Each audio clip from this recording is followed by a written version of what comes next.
यंदा राखी बांधायला बहीण आली नाही. रक्षाबंधनाचा दिवस होता. सकाळपासून सगळीकडे आनंदाचं वातावरण होतं. बाजारात राख्यांची दुकाने सजली होती. मिठाईच्या दुकानांसमोर गर्दी होती. बहिणी भावांसाठी राख्या आणि भेटवस्तू घेत होत्या आणि भाऊही आपल्या बहिणीला काय द्यायचं याचा विचार करत होते. पण एका छोट्याशा घराच्या खिडकीजवळ मात्र अमोल शांतपणे बसला होता. त्याच्या हातात एक सुंदर राखी होती. तो वारंवार घड्याळाकडे पाहत होता. सकाळचे 8 वाजले, 9 वाजले, 10 वाजले, पण दाराची बेल वाजली नाही. अमोलच्या चेहऱ्यावरती उत्सुकता हळूहळू काळजीत बदलत होती.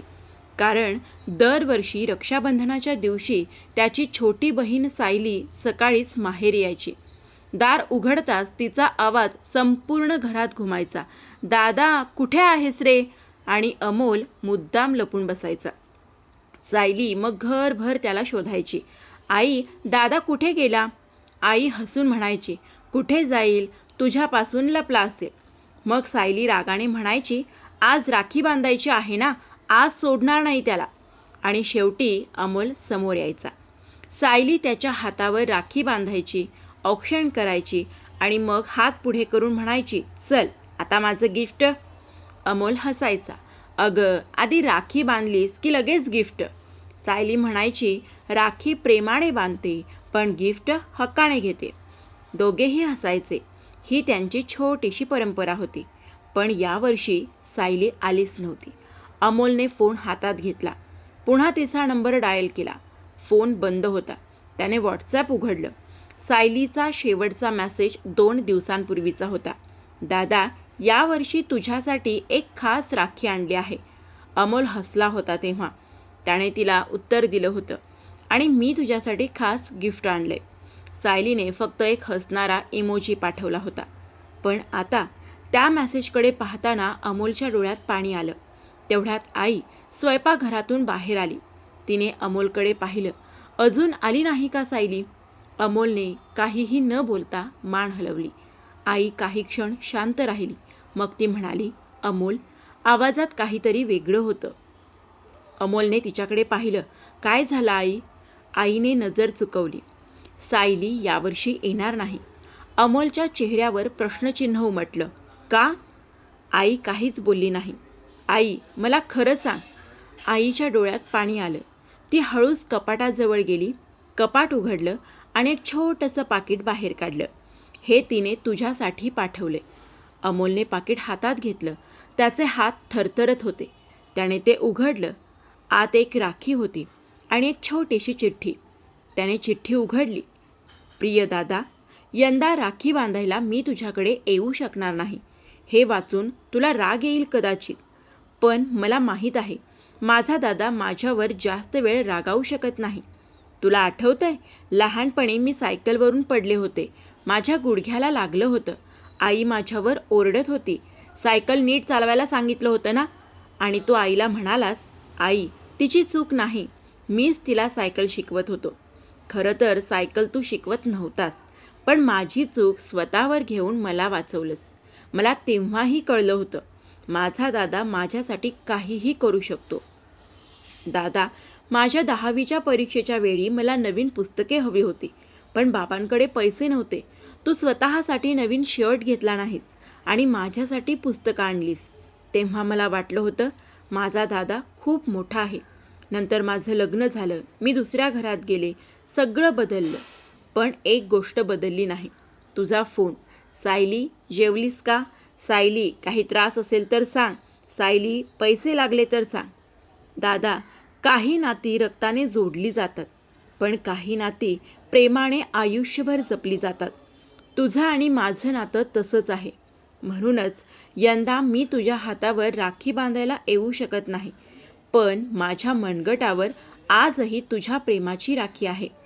आणि माझ्या मनात एक विश्वास आहे, काहीही झालं तरी माझा दादा माझ्या पाठीशी उभा राहील. मला माफ कर. तुझीच सायली. चिठ्ठी वाचताना अमोलच्या डोळ्यातून अश्रू वाहू लागले. त्याने आईकडे पाहिलं. आई, सायली कुठे आहे? आईने काही क्षण त्याच्याकडे पाहिलं. मग ती म्हणाली, हॉस्पिटलमध्ये. अमोलच्या हातातून राखी खाली पडली. हॉस्पिटलमध्ये? हो, पण का? आईच्या डोळ्यातून अश्रू आले. काही दिवसांपासून तिची तब्येत ठीक नव्हती. ती तुला सांगत नव्हती. तिला वाटत होतं रक्षाबंधनाच्या दिवशी तरी तुला काळजी वाटू नये. अमोल काहीही न बोलता घराबाहेर पडला. हॉस्पिटलमध्ये पोहोचल्यावर तो सायलीच्या खोलीबाहेर उभा राहिला. काचेतून त्याने तिला पाहिलं. सायली शांतपणे बेडवर पडली होती. हाताला सलाईन होती. चेहरा थकलेला होता. पण अमोलला पाहताच तिच्या चेहऱ्यावर हलकंसं हसू आलं. दादा? अमोल तिच्याजवळ गेला. तिचा हात हातात घेतला. मला का नाही सांगितलंस? सायली शांत राहिली. माझ्यापासून एवढं मोठं काही लपवलंस? सायलीच्या डोळ्यात पाणी आलं. कारण आज तुझा आनंदाचा दिवस होता. अमोल रडत म्हणाला, तू माझी बहीण आहेस सायली. तुझं दुःख माझ्यापासून लपवून माझा आनंद कसा होणार? सायली काहीच बोलली नाही. अमोलने खिशातून ती राखी काढली. ही राखी तू माझ्या हातावर बांधणार होतीस ना? सायलीने मान हलवली. अमोलने तिचा हात आपल्या हातात घेतला. मग आज तू बांधू शकत नसशील तर मीच तुझ्या हातावर एक राखी बांधतो. सायली आश्चर्याने त्याच्याकडे पाहू लागली. अमोलने तिच्या हातावर राखी बांधली आणि म्हणाला, आजपासून तू माझी फक्त बहीण नाहीस, तू माझी जबाबदारी आहेस. तुझ्या आयुष्यात कितीही कठीण दिवस आले, मी तुझ्यासोबत असेन. तुला एकटं वाटू देणार नाही.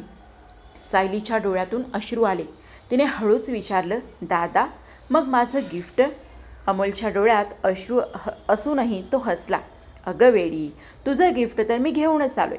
त्याने बॅगमधून एक छोटासा डबा काढला. सायलीने तो उघडला. आत एक सुंदर घड्याळ होतं. त्याच्या मागे छोटंसं लिहिलं होतं, वेळ कितीही बदलली तरी तुझ्यासाठी माझं प्रेम कधीच बदलणार नाही. सायलीने घड्याळ हातात घेतलं आणि दादाच्या खांद्यावर डोकं ठेवलं. दोघेही काही क्षण शांत होते. त्या खोलीत ना मोठे शब्द होते ना मोठे वचन, फक्त दोन भावंडांचं प्रेम होतं. आणि त्या दिवशी अमोलला एक गोष्ट कळली. रक्षाबंधनाच्या दिवशी बहिणीने भावाच्या हातावर राखी बांधली नाही तरीही त्यांचं नातं तुटलं नव्हतं. कारण राखी हा फक्त धागा असतो, नातं मात्र मनाने बांधलेलं असतं. आजही कित्येक बहिणी आपल्या भावांपासून दूर आहेत. काही लग्नामुळे, काही नोकरीमुळे, काही परिस्थितीमुळे आणि काही अशा आहेत ज्यांच्या हातात आज राखी नाही. पण त्यांच्या आठवणींमध्ये त्यांचा भाऊ अजूनही तितकाच जवळ आहे. म्हणून या रक्षाबंधनाला फक्त राखी बांधू नका.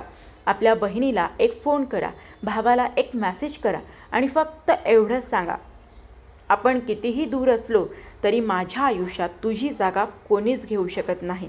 कारण राखीचा धागा मनगटावरून कधीही निघून जाऊ शकतो, पण भावंडांचं प्रेम मनातून कधीच निघून जात नाही. रक्षाबंधनाच्या तुम्हा सर्वांना मनःपूर्वक शुभेच्छा.